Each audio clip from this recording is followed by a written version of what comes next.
Jimmy, this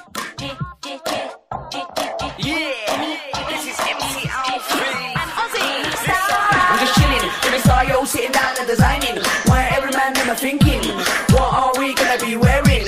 Yo, I'm a Liverpool MC, you can't test me. Big up the girls inside the party. Let's get down to crazy Jimmy. Big up myself and known as Alfie, the one and only, the Turkish MC. Always love the clothes of Jimmy. British punk, yo, what I wanna be. Jimmy Star, new celebrity. We'll take you out.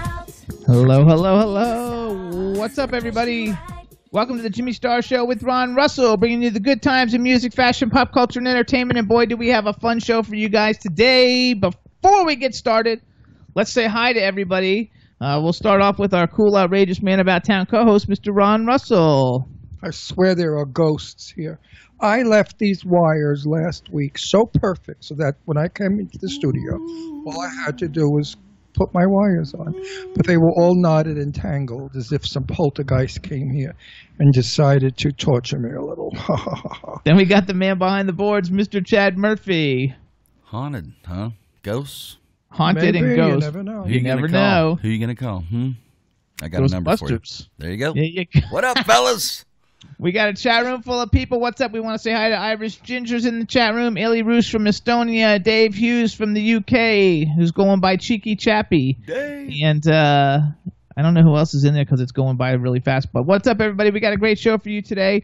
We've got the writer and two stars of a short that's going to be hitting the festival circuit soon called Mr. Kiss. And Adam Ginsberg is one of the actors in that. We love Adam Ginsberg, so he's coming on. And then our second guest today is actress Beth Grant. You guys know her from Little Miss Sunshine, Band of Robbers, Jackie. I don't know, all kinds of like Academy Award films and stuff. She's got a great resume, and also worked with lots of people who've been on our show. So it's going to be a great show today. And we had a great weekend. You going to tell them about the weekend? Yeah, if you use the word great one more time. Okay, fantastic weekend. Thank you. I mean, there's such a thing as overkill with a word like amazing. If I have one more person say to me, oh, it was amazing, I'm going to make them amazing. I use that one a lot. Well, it's like words have style and words are in and out. Now the words that are in are awesome and amazing. Every other word is awesome, amazing, awesome. I mean, change the words, kids, because you're sounding stupid. Fantastic, Fabulous. Incredible, wonderful. Yeah, those words are nice too. Not only amazing but Awesome. Awesome. Oh, please, that awesome one is just... I love awesome. I use it all can't the stand time. any of it. Anyway, English is a wonderful language when we spoke it years ago correctly. That was funny. That was true. My earplugs are falling out. Okay. I really wish we had a lot of money so we could get rid of these microphones and earplugs and have what do you call it? Like you said, a mic. What is it called again? Shotgun. Shotgun mic.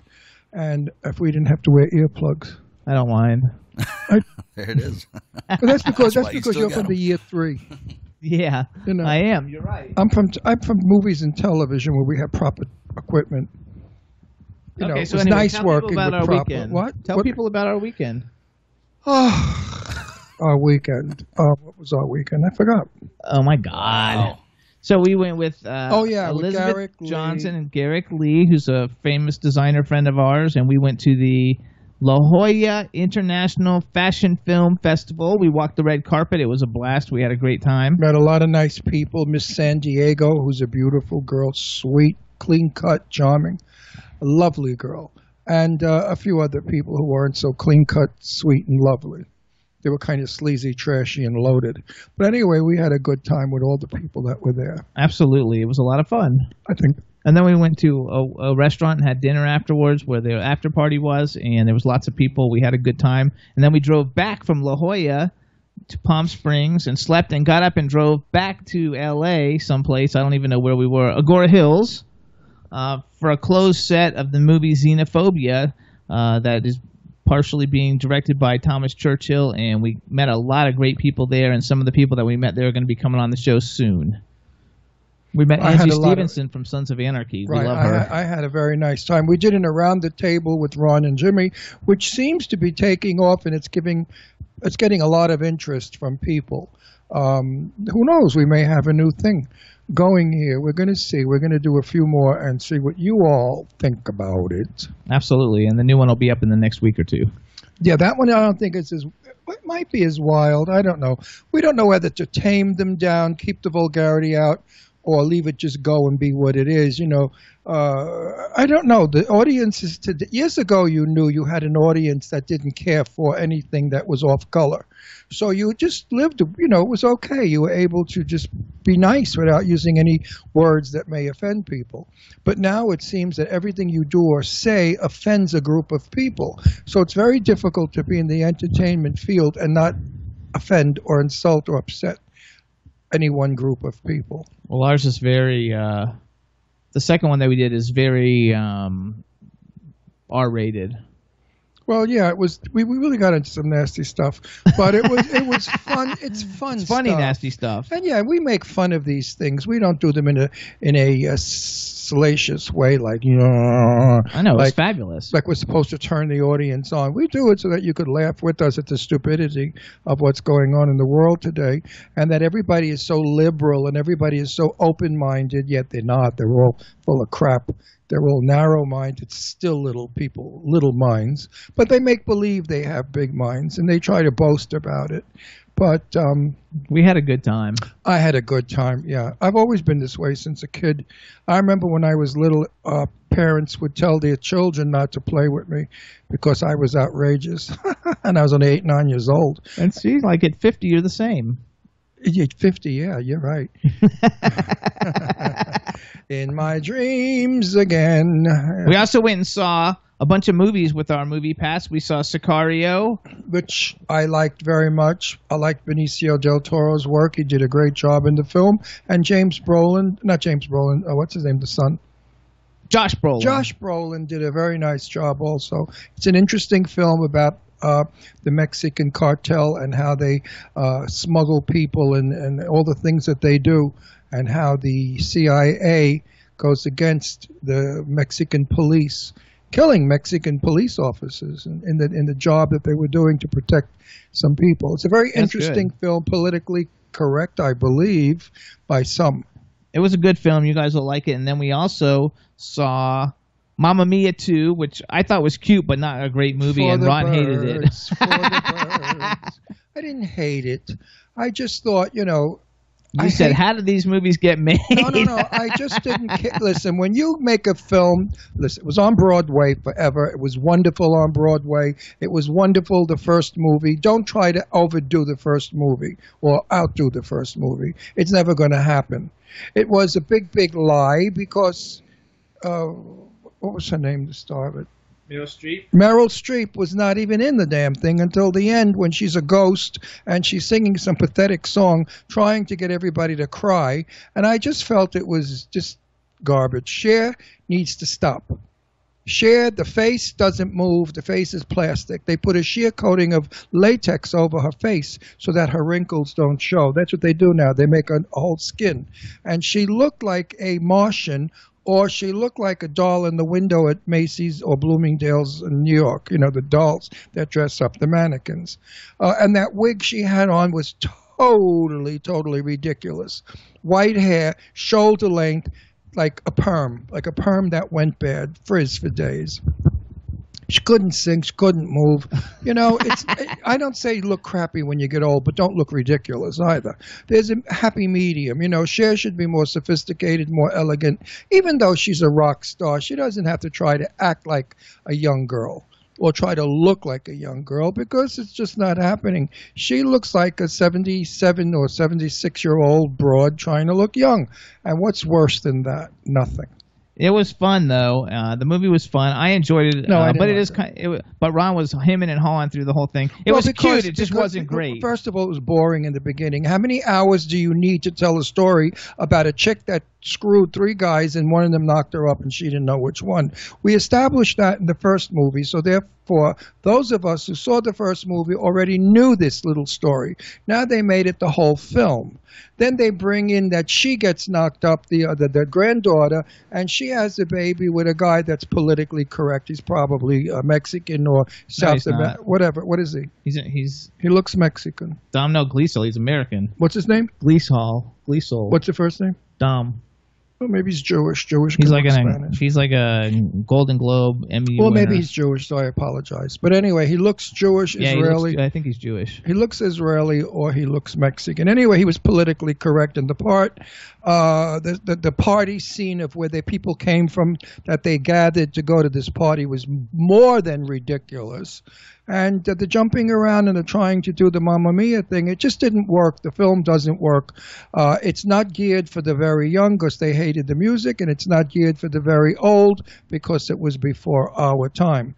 This film is good if you were young, wild, a hippie, got knocked up, and had a baby out of wedlock and never knew who the father was. But the music was great. Well, the music is great because it's old music, but people don't want old music. That's over. Musicals today want new music because it's a new generation of people out there. Actually, even though there weren't that many people there, half of them were young, though. Where? At the theater. There was a whole crew. They were not young. They were middle-aged. No, there was a whole rows of 15-year-old girls. Where? Oh, yeah, that was, yeah, they came. Like 10 of them. Yeah, but they looked like squares. I mean, they didn't look like anything sharp. They look like a bunch of old-maid broads that sit around libraries. You know, they go to libraries to read books. So, Chad, what's your weather like in Florida? Well, we had a few lightning strikes coming here, but other than that, it's just pretty cloudy and sunny right now, a little mix. You know, it's, of course, warm. You go from your car to the office or the studio here, and, you know, you got a nice little sweat going within just 2-3 minutes. You know, you've lived here before. Absolutely. Yeah, definitely. So it's not the dry. We don't have the sweat part. We just have the heat part. So yeah, we're in the thick of the summer here, baby. Yeah, so a little sweaty, but it's all right. It's all good. It's still. We only got 5 more weeks to go. No, 4 now. No, 5. 5 weeks, and then the weather is magnificent for the rest of the year. Palm Springs gets about 8 weeks of intense heat, which is July and August.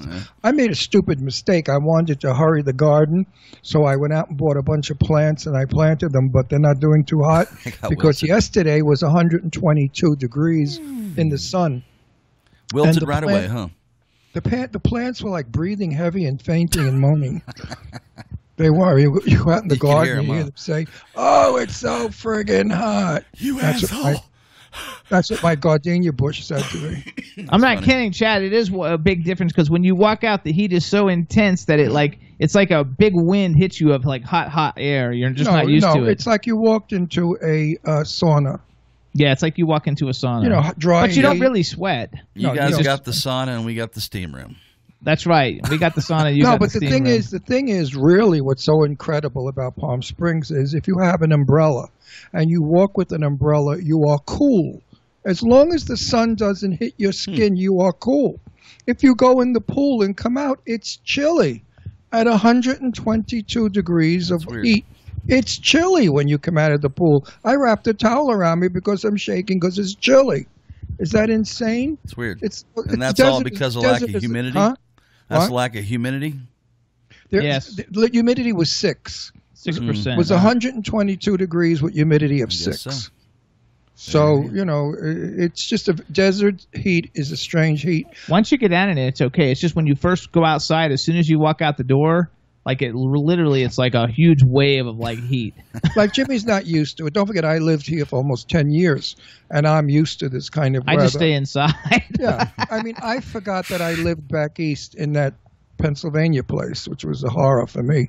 That was a nightmare with the rain and the bed, not the bed bugs. What bugs were they? Those things in the woods? Ticks. Oh, ticks. Oh my God, ticks all over. We don't have ticks here. No, there are nothing, no bugs, nothing, no fly. We have flies. There are no mosquitoes here. There are no bugs. Snakes. Because the bugs fry. They die in the heat. It's funny. So we're going to get ready to call our first guest. Chad, let's play a video for everybody while we're trying to get our first guest on the line. What are we going to play? All right, you guys, Ricky Rebel has a brand new single out. It's called The New Alpha, which is the title track off his album, The New Alpha, and the brand new video just came out the other day, so I thought we'd share it with everybody. I hope you guys like it. You ready for it, Chad? Hit it. All right, everybody, here's Ricky Rebel, The New Alpha.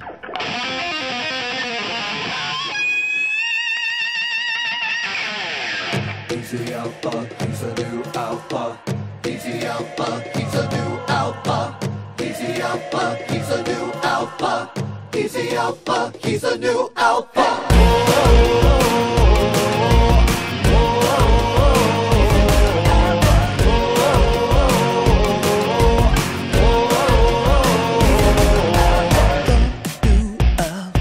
Struts into the club. He's looking sick.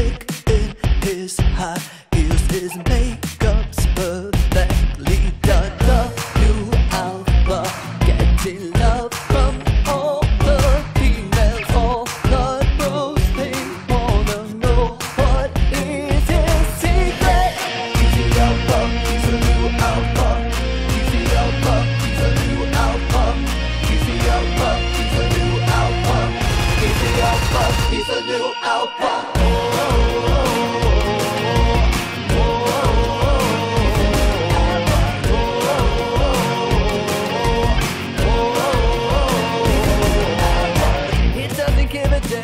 People think of him. He's a peacock on another level, man. And on the dance floor, he be so grand, stealing that spotlight with the rebel mafia band. Got a bold style from planet glam, not afraid to be feminine or masculine. He's a perfect blend, 10 out of 10. I'm not your bitch, I'm the man. He's the alpha, he's a new alpha. He's the alpha, he's a new alpha. He's the alpha, he's a new alpha. He's the alpha, he's a new alpha.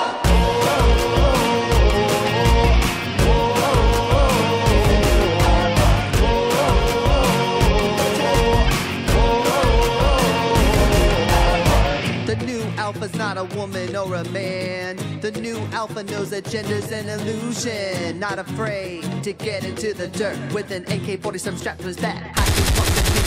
Rules cannot confine it. He tries so hard to define it. While I say worship by the tribe, a deity of yin and yang. Combine the elegance of Cleopatra with the warrior state of mind, capable of conquering land, seducing at the same time. He's the alpha, he's a new alpha. He's the alpha, he's a new alpha. He's the alpha, he's a new alpha. He's the alpha, he's a new alpha.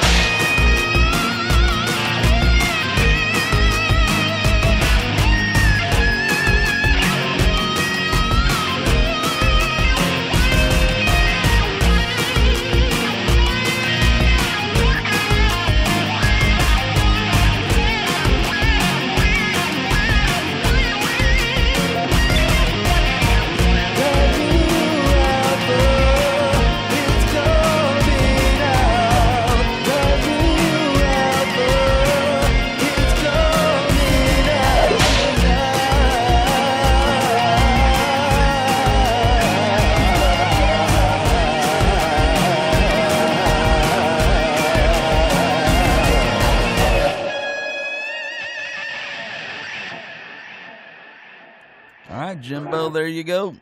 Hey, so real quick, so Chad, I just texted him to call you. Maybe will that work? Sure. Adam was like, because I don't know why it's not like working. Sorry, everybody, we're having a little technical difficulty. I'm sending messages. So Afonso, say hello. Let's see if we can hear you. Hi guys. There you go. Jimmy Cintron, say hello. Hello.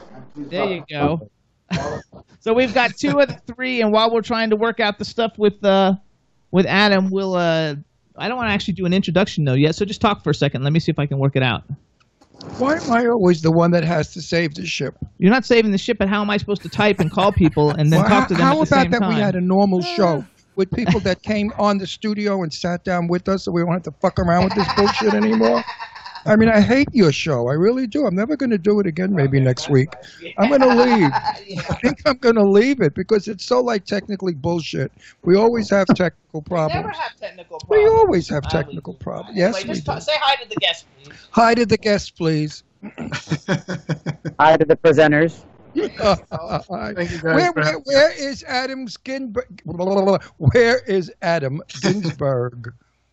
Adam, are you there? They're trying to get in touch with them, but I don't know why it's not working. Hey, well, we got new people in the chat room, though. So what's up, chat room? Hey, Ash is in the chat room. Nice to see you there. And B. Claudia from Germany is there. Hello, hello. And Chad. I'm adding Adam right now. All right, perfect. There we go, everybody. There we go. We're going to be the. We're going to have Adam in a second. Maybe there we should go. play 2 songs. Adam, where the fuck are you? We've been like worried. He's in Mars. He's in Mars, guys. Good, we're good, and now we're happy to have you. We don't want to start without you. Before we go any further with that show, how is my Elsie?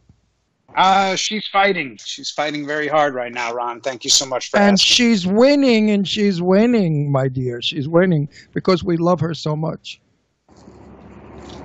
Thank you so much. The lady, that Elsie is just So we're a sending love special- from the Jimmy Star Yeah. Show to Elsie because we love her to death. She's a special and we're broad. happy to see you on the show, so you can talk.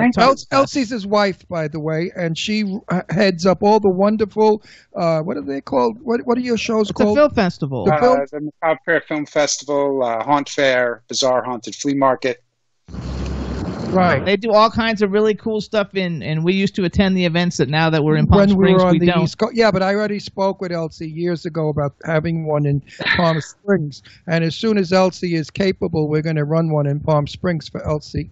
Elsie. It'll be a lot of fun. So anyway, let's get through and make our introductions, everybody. Now that we know everybody can hear, and we can see two of the three of our guests.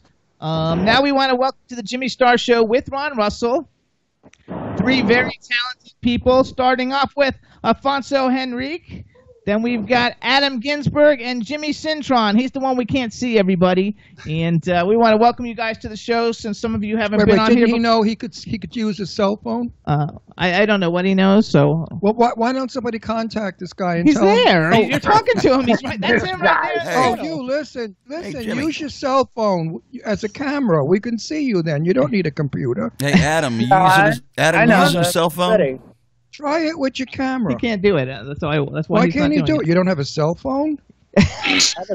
Oh my God. Everyone out there listening, please. Listen, sir. I don't have the capability of doing it, sir. What is it? He doesn't have the capability of doing videos. That's fine. Moving on. We're moving Well, on with listen. it. All right, everybody. So let me introduce you to my cool, outrageous man about town co-host, Mr. Ron Russell. Hey, everybody. Thanks for coming in. I wish he could have came in. I mean, usually the people that are ugly don't want to be on Skype. Is that the case? Actually, no, he's really good looking, too. Is that the case, James? You're so freaking ugly you don't want to wreck our screen? Well, thank you. I'm mesmerized by your looks. I just want to look at you. Oh, you're so sweet. So sweet. So you That li- was a good comeback, Jimmy. Yeah, well, he likes to look at 112-year-old people acting Oh, young. right, I do. It's Like- amazing. It's amazing. It's amazing, all right? I just hope one day I reach your age. One day. Well, if you don't do drugs and you eat properly, you will reach my age, because if I did drugs and didn't eat properly, I'd be dead with the rest of my friends. Oh, gosh. When you get to be 78, you bury a lot of friends. You're And it's- 78? No Yeah. way. Yeah, I am 78, and I'm the last of my crowd. Only one person is with me that's a year older than me that I know, and he's my friend Mike from New York, and we grew up together. But everybody else I know from my age and my group are gone. Mike, Oh, you're like a day past 60. Wow. Nice. you little fuck, you could have said 50. Got your fucking nerve. Actually, the very first time that we went to Adam and Elsie's Macabre Fair Film Festival in New York, we actually went on stage and did like a little Q&A, and everybody came up to Ron and told him he looked like Tony Curtis or Cary Grant. We will Tony. Yes, Curtis. and they loved it. They loved it. It was a great I've gotten event. Tony Curtis all of my life since I was young. I mean, I knew Tony, and he and I sat next to each other for 3 days at a convention center picture thing, and people walked by and asked if I was his son, and Tony said, "Oh, he's better looking than me," because I said, "People think we look alike, Tony." He said, "No way, I'm better looking." Tony Curtis was a wild, funny guy. So before we start talking about you guys' new short, Mr. Kiss, I want to give some props to Afonso, who sent me a gift in the mail, everybody, and I want to show it to everybody. This is a new children's book that he has written. It's illustrated by Megan Frank. I guess you write films and you write books. It's called The Zebracorn Adventures of Zizou and Friends. Oh, wait, hang on a second. Oh, fuckness. Oh, fuckfaceness. Did you send it to Ron and Jimmy? Or No, he sent it To both of you. So to both. Two come in a pair, right? What's my name here, prick?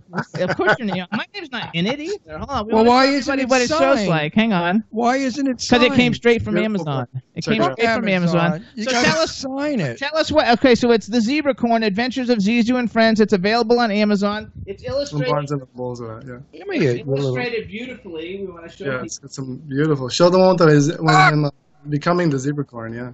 Okay, hold on. Let me show the thing becoming a the zebra fuck corn. up for a So minute. tell us about the book real quick before we it's talk pretty. about it. Well, came up with the book because of my children. I have 3 boys, so usually at nighttime I make up bedtime stories, and they had a zebra, little animal, and a unicorn, and I just made up the zebra corn, and I said this will be a great children's book. So I started writing the book, and I found an amazing illustrator in Megan Frank, and we came with that beautiful book. And The illustrations are gorgeous. I'm telling you. She's amazing. Beautiful and I already love the zebra, and I didn't even read the book. Oh yeah, when he becomes a zebra corn, it's so beautiful. How many pages are about me in it? Wait, look, you guys. Here's the zebra corn. Wait. I'm gonna hold it. It's a cute little zebra corn. I You love gotta it. love it. There's Everybody a see whole you. spread of him before that, but yeah, it's a beautiful book, and I love it. There's one. There it is. Yeah, That's such a beautiful How picture. can you see? Wow, look at that. He can see it like from way over there across the country. Jack, can you see that? Perfect. Yeah. It's Okay. beautiful. So this is a zebra corn, everybody. It's a great children's book, and you got to remember that Wait, give it back. all these guys are indie, so he's an independent author, and he needs to sell books. So please Now, go and give get me this a minute. book for your child. What does it cost? Shut the fuck up, please. Okay. What does it cost, and how much? What does it cost, and how do you get one? All right, so there's 2 versions. There's a paperback, which is the one you guys have, and then there's a hardcover. The paperback is $14.99, and the hardcover is $21.99. What, And you couldn't can go on spring for the, Amazon. Huh? you couldn't spring for the hardcover for us? You cheap son of a bitch. Wasn't ready. You're At lucky the time, this wasn't ready. So You're wasn't lucky. ready. It wasn't You're ready when we lucky. got it. You're lucky. This book is so good. Or I'd be shoving it right up your ass. I tell you, you cheapskate. You cheapskate. Cheap. So everybody, it's You're called. lucky. It's a good book. Yeah, it's called The Zebra Corn, you guys. Adventures of Zizou and Friends, and I think everybody should get it because we want.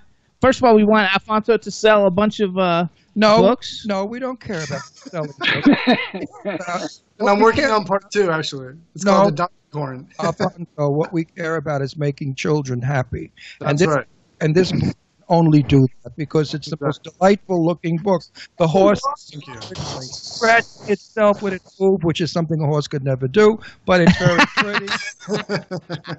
I like the fact that the horse met the zebra and they're in love, but they have problems because the horse's family doesn't want the zebra in the family because zebras, they're going to have children half zebra and half horse. That's right. And that seems Not a horse, it's a political issue. unicorn. Whatever the fuck it is. It's cute. It's as cute as hell. Look at it sitting here on a cloud. Oh, I love this book. So Everybody, anyway, shut up for a minute. Everybody out there, please buy this book. I think your child is going to be so happy with it. all you have to do is plug in the Zebra Corn. It's on Amazon, so you can get it worldwide anywhere you are. It's a really cute book. And you can get a pen and cross out all the curse words. There aren't any. All right. That would be if Ron wrote it. Hey, Adam, where are you, Adam? Where am I? I'm in New York. Obviously, Actually, where in New York? Hang on, before you answer that. I'm on the island. Are you on a Wait, is Elsie around? She's down in Florida with her mom right now. I was going to say to put Elsie on. I want to see her. So Adam, are you What's that noise? Jimmy, your phone's making a lot of noise. Sorry. So Adam, can you turn your are you on a cell phone? Yes, I am. Can you turn it sideways? Sure. Yeah, there we go. Oh, Now we get to see all of you now as we opposed to like a little short So part listen, of you. when did you wake up and decide you were going to be an actor? Now you're in a movie. I hate you. He's always in movies. What movie? Huh? I didn't know Adam was an actor. Oh my God, he does the Macabre Fair Film Festival. He's a producer. He's been in he produces his own films, which he stars in, and he's been in like 100 of them. That's why he's in the film. I think I've Was he done about producer?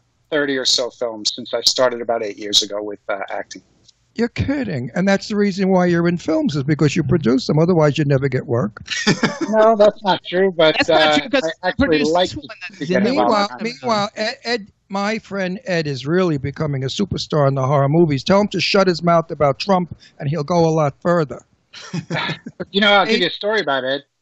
Ed is actually the reason why I got involved in film. Ed pushed me to get going into film. He saw me acting in theater, and he said, you really got to get in front of a camera. And I followed some of his advice in the beginning, and I really appreciate the guidance that he's given me. So he's a good guy in my book. Absolutely. I love him. I think he's great. I think he's a great actor. He's a sweetheart of a person, but he'll go further if he stops the politics. You cannot mix politics with theater. You will lose audience. I agree. I've told him that. I said, Well, you're immediately halving, your fan base immediately. Because the politics and religion subjects like that are just they're just hotbed subjects that it just divides people in half, literally. Absolutely. And all you're doing is playing with fire in those instances. If you notice on my Facebook page, I never discuss politics. I voted. The person I wanted didn't come in because it was Betty Davis, and I didn't know she was dead. So I voted for Betty Davis, and I lost the vote. And that's what I tell people. When people say to me, Ron, who'd you vote for? I said, oh, Betty Davis. And they know that means fuck you, don't ask again. Because my politics are my own, which I really don't have any politics. I'm sort of the victim that goes along with all the people that go in office. And we've had some Lulus in my 78 years of life. Right.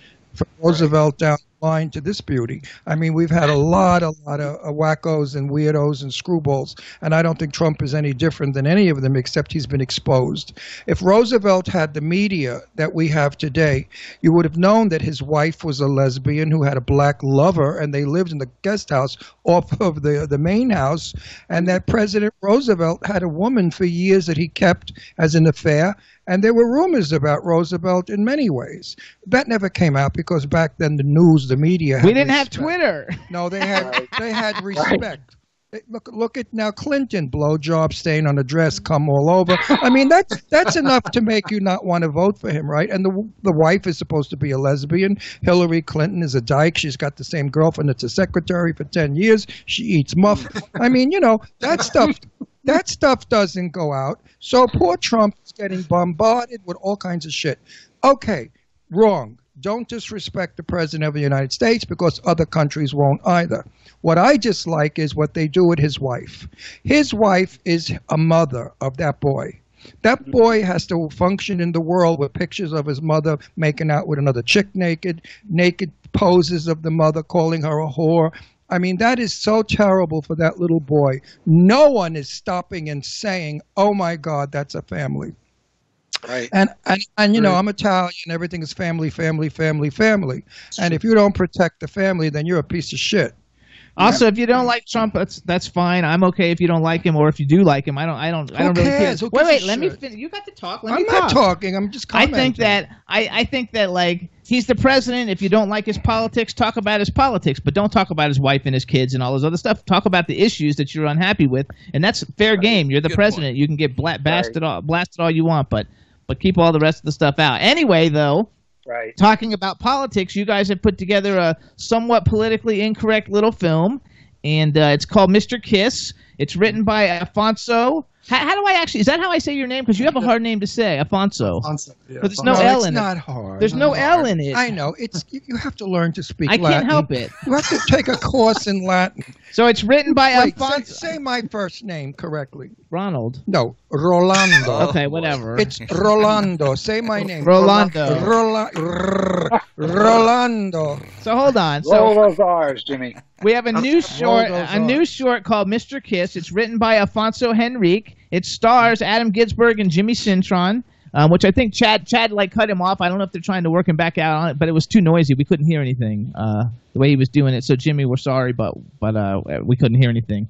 And so it stars Jimmy, and Jimmy plays Mr. Edward Kiss, and Adam, you're the mayor. And I'll give you a quick little logline, and then we'll talk about the story a little bit. A veteran with nothing to lose spends one wild night when he kidnaps the mayor of New York City, that's Adam, in hopes of cleaning up the world one dirty politician at a time. Mm-hmm. Now... Well, I think this film might make a couple of dollars, maybe $5. Now, wait a minute. Now, if I were in it with my draw, it would be an Academy Award-winning film. So, wait, tell us, Afonso, since this is your idea and you wrote it, tell us like the premise behind the whole thing and what you were thinking. Well, this is an adaptation. A friend of mine and I were in a classroom, and he was writing a script, and I loved the script. I gave him the title, and I said, "Look, I would like to take what you put together and make it my own." His name is Fernando Noyola. I give him a writer's credit on this as well. But what I did was, it's a film about a veteran who goes after vengeance against a mayor who passed some policies that affected him. And so what he does is he tries to take the mayor, and they go on this wild adventure to teach him a lesson. And in the end, he's wearing like a Make America Great Again hat. He's got like his views he's got like his views on America versus this reminds me of somebody. I can't think of who. No, it's a mayor though. No, but I can't really think of who it was really going to be, but they made it a mayor to save their ass. But anyway, I got the picture. Now they do a lot of wild stuff in it though, because there was like a synopsis. Afonso, now what are you? You're Latin, of course. What kind of Latin? Yeah, I am Portuguese. Oh, Portuguese. Oh, Yes. parli italiano poco. No, Okay. Portuguese. There's Italian, so much Italian in I'm Portuguese. Portuguese. There is, yeah. I say correctly, Portuguese.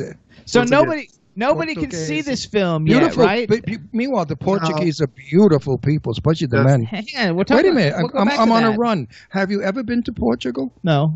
Oh yeah, Lisbon. Is that Portugal? Yes, Lisbon is Portugal. Yeah, I've been to Right, Lisbon. you illiterate. But I love the Portuguese men are dark and sexy and handsome. They're gorgeous men. I like this one. Oh, he's cute. You ever been hit on by a faggot before? What? I said, have you ever been hit on by a faggot before? I've been hit on by many. Me too. Thank God. Thank God. Thank God. So wait, what's the picture behind you, Afonso?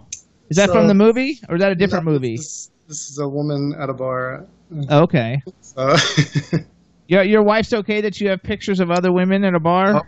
I don't have a wife, but yeah. Oh, okay. It's actually a picture of me in drag at a bar. At a gay Yes. bar. So wait, okay. So you have this film, Mr. Kiss. You're going to go on all the different film festivals with it. Correct. So there's no place anybody can see this yet. Not yet because it's in the final works, and I kind of wanted to promote it a little bit before we put it out. We did finish the other film I made called The Other Capulet, but Mr. Kiss is ready to come out probably either next month or the beginning of September, and right during the November terms, the term. Oh. So why did you? That's a good time to make it come out. So why did you cast this guy as your mayor? Because he was producing it and he's forced to. No, I don't think he produced it though. Did you produce it, Adam? He's just an actor. He did it because he loves Elsie so much, and Elsie said, please, please put my husband in the film, and he couldn't resist. Oh, now he looks very merry though. Hey, Jimmy's back. He's back, yeah. Hey, Jim, we missed Jimmy, you. we missed you, and so we're happy to have you back. But, and we're talking about your wait. new. Hang on. Adam, you never let me finish, you motherfucker. Oh, easy, Adam. easy. Adam, I have to say from my heart, it's so good to see you smiling. Thank you. It is so good because you have been so sad for so long. And I'm going to cry in a minute. Okay, well, why don't you bring those things up like on No, Facebook in because- private? Not to point. No, because There's a lot of screaming in Mr. Kiss. so- because his wife is such a dear person. Absolutely. You're very astute, Ron. Thank you. No, she is the dearest woman. I adore her. And he loves you. When I told him you were coming on, he was Yeah. so excited. He was so happy you were coming on. They're a wonderful married couple. They're a happily married couple. And his wife right now is battling breast cancer, but she's winning. And that's what I like. She's winning. And I keep writing that to Elsie. Keep on winning. Good for She you. will beat this. There you go. And if everybody out there sends prayers and positive energy, you might help her to beat it. Yeah, we would love that. Prayers. So please do that. So what's Elsie's? I guess Ginsberg, right? She's using No, Elsie. Oh, I don't know. I No, don't know. know. What's her name? What's her real? Martinez. Martinez. Oh, so she doesn't use Ginsberg. I only know her as She Elsie doesn't McCobb. want to be Jewish. Hyphenate.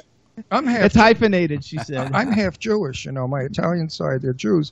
And my father never said he was a Jew. He said he was Italian. I never knew I was a Jew until I was about 50. And my father said, you're half Jewish. I said, oh, I don't look Jewish. So let's go back. So Jimmy's back, you guys. So you guys in Mr. Kiss, Jimmy plays Mr. Kiss, right? That's Edward Kiss. So that's Mr. Kiss that the thing is about. So he's the veteran. Yes. Okay, he's the veteran who kidnaps Adam, the mayor, and takes him on a wild goose chase ride all over the place, going to a gas station, picking up snacks. I read that whole little thing, but I couldn't write it down. It was too much for me to write down. But I thought it was great. So Jimmy, what did you think about playing like the crazy veteran, and how was it? Was Adam easy to kidnap? Because is he bigger than you, or how did you kidnap? He was easy, actually. We know he's easy, but I mean, was he easy to kidnap? I heard that rumor. Which actually, unfortunately, Jimmy, we can't see you, but I went on your IMDb, and you're a strappingly good-looking lad. Well, he can say that because we can't see him. He's probably short, fat, and ugly. ugly. No, he's really good-looking. Oh, I heard his IMDb is great. I heard he was short, fat, and ugly. But I was short, fat, and ugly. Then I grew a couple inches, and well, I hope those couple of inches were in the right place, because I've heard that. I've heard that rumor also. Oh my God! You asked for it. Coming on this show is like suicide or a roller coaster. You never know when you're going to get it. But that's why we're the #1 show in the world, and we have over 5 million people listening and watching right now. Oh, very good. I love your hair, by the way. I don't know if your hair is the same now as it is in IMDb, but like on IMDb, you look fantastic. As we used to say in Brooklyn, you're a piece of ass. My gosh. Oh my God! Where are you hiding anyway? Get on a phone or something. Rosetta, show that face. You're cute. You gotta love it. Anyway, so you guys, Jimmy Cintron is an actor, producer, director. He plays Mr. Kiss in Mr. Kiss. We can't see it, but it looks like it's going to be a great film, and it's going to be politically timed for its release to come out, and going to make a big splash. And I can't wait for everybody to see it. What, Jimmy produced this too? No. Who produced this fucking vehicle? Oh, it was me and my really good friend Andrew Hecht. Why isn't Andrew Hecht getting any credit, you hog? Well, he is. I invited him on the show, but he said he couldn't do it. I actually think he's too big for us? No, I think he's too big for us? I'll go fuck himself. Actually, I think we know. I think I know Andrew Hecht. Yeah, we tried to have him killed, but it wasn't a success. You gotta love it. So is this the first time the three of you guys have worked together and collaborated on a project as a trio? Or as a Palm Springs threesome. The first time in a film together? Yes, I believe so, yeah. Now listen, out of all of you, who's a role? Who's going to give me something? I'm back to work, by the way. I'm not doing this crappy show always. I'm doing this show once a week for charity, but I'm back to going to work again in film. I used to be a very good actor once for years. I acted in television. I was in Charlie's Angels, Good Morning. No, what is it? Who was the other one I was in? Macmillan and White. Macmillan. I don't know. You're in a lot of shit. A lot of TV shit. A lot of shit from the and day. And movies. And I made a movie with Sophia Loren and Tab Hunter, so that's not cheesy. That kind of woman. I was 19. So I have good credits. I'm a wonderful actor. All young, stunning. So, so think about it. Give me a role somewhere. So in the meantime, okay, so what else does everybody have going on? Mr. Kiss will be coming out, and when it's available and people can see, we'll let everybody know. Or if you really should make a trailer for it. It's gonna run the festival circuit, and we'll do it for a year, and then we'll put it out on Vimeo and YouTube after. There you go. After it goes out everywhere. Yeah, the other film I made, The Other Capulet's almost done with its festival cycle, and we've won a lot of awards with that one already. So, I really love this film. Adam and Jimmy are incredible together. And when I've known Adam for a few years now, and I told him for a while, I'm going to make this movie. And I think it was like a while before we even made the movie. And I said, I want you to be the mayor, because he has this great look. He has a great personality, and I'd never seen him act before. But he sent me his trailer. Oh my God! No, actually, I've seen him act before. He's actually really good. And Adam, I have to say, you haven't aged very much since the first time I had you on the show when we first started, 7 years ago or whatever, when we were just radio. But you haven't really aged a lot, but you are very distinguished. When you were on our show, you were going through puberty. Because now you're very distinguished. But I'll tell you looking. something. If I were casting, yes, I would make you the mayor. Absolutely. And now, seriously speaking, get the shit to the side. I think the plot is fabulous. I think it's timely. And I think when everybody goes to see it, they're going to yell, yay, because in their minds, he's not the mayor. He's the you-know-who. And I think right now this film is going to really happen. And I can't wait to see it. And I don't like to films. When it comes out, I'll send you guys the link and the password. You guys can watch it and maybe Absolutely. How long of a short is it? How long is it? What's short? It's 22 minutes. No, it's short. I thought it was a 22 minutes. A 22-minute movie. That's a So short. who makes a 22-minute? Everybody. Like, shorts are like win Academy Awards. 40 minutes up to shorts. I'm so happy I'm dying soon because, my world was so wonderful. We had 2.5-hour movies with major stars. I mean, now they 22. I have to sit down and watch a 22-minute movie. What are they going to tell me in 22 minutes? The whole story of Mr. Kiss. It's a very fast movie. Yeah, that's the whole point of a Night of short. adventure. Well, Why couldn't you stretch it out to a 145? Because he's the mayor, and he's the mayor that's on the outs, and he's important, so people are looking for him. And so Mr. Kiss takes him around, hoping to finish him off, but in the end, you got to watch it to see what happens. Don't tell us the end. Don't tell us. Don't Before spoil we move it. forward, I just want to say that Jimmy, when I met Jimmy, this kid, to this day, it still blows my mind how he's not a big-time Hollywood actor. Who's that? Jimmy. Jimmy. I thought this guy you up were here. talking about me. This guy, let me tell you, this guy is brilliant beyond belief. And That's because he's not sleeping with all the gay producers. If he went to bed with all the gay producers, like Tab Hunter and Rock Hudson and the rest of them, he'd be a major Loverboy star. You see, you got to put out. You got to put out to get out. Might be right, but Jimmy, let me tell you, just on his acting alone, the kid is completely incredible. We have the same management company, Imagine Content, and I pushed for him because this guy is just so amazing. And to this day, it still blows my mind how he's not in big Hollywood. And you might be right, Ron. Not yet. You know what? Wait a second. Not yet. Wait a second. Wait a second. But, Ernest Borgnine. Remember him, the actor Ernest Borgnine? yeah, Ernest Borgnine, yeah. 33 years in film and was nothing.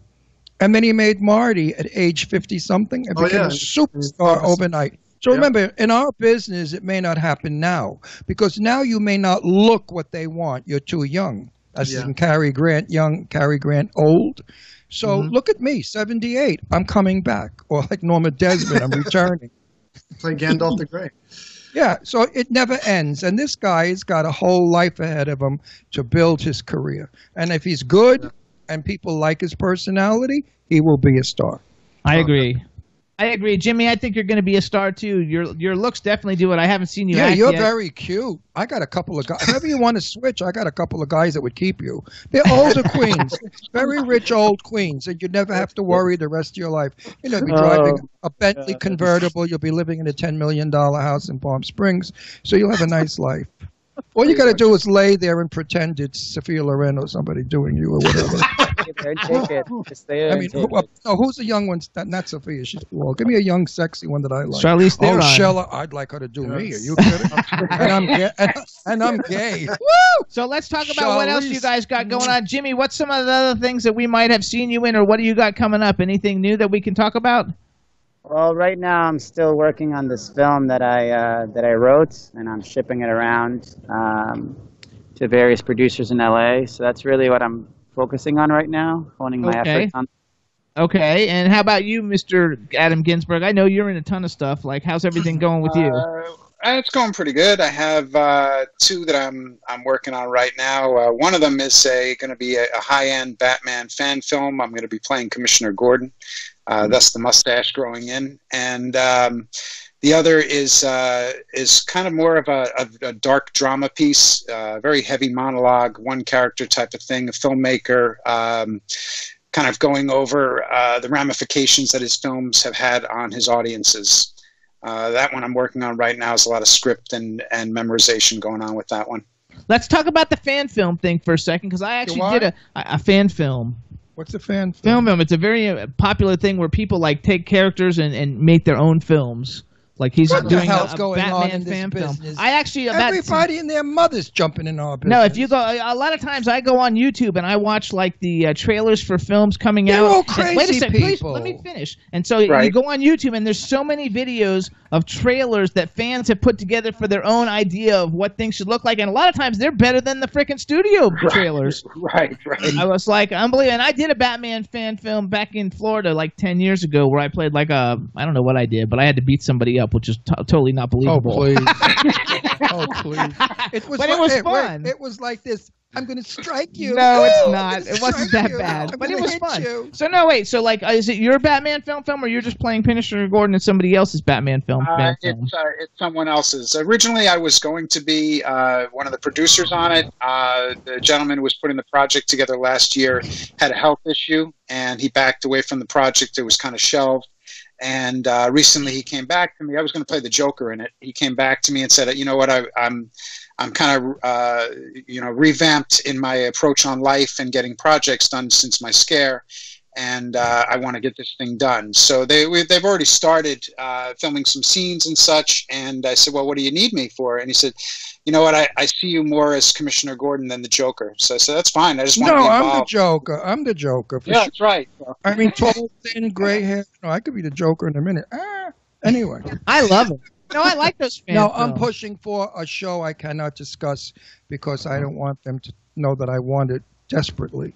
It's a part that is made for me. It's about a gay man who lives in Palm Springs with 3 other gay men. Wow. And sort of like the Golden Girls. And I want this part more than anything in the world, more than anything I've ever wanted. So do shout-outs that Ron Russell should be in.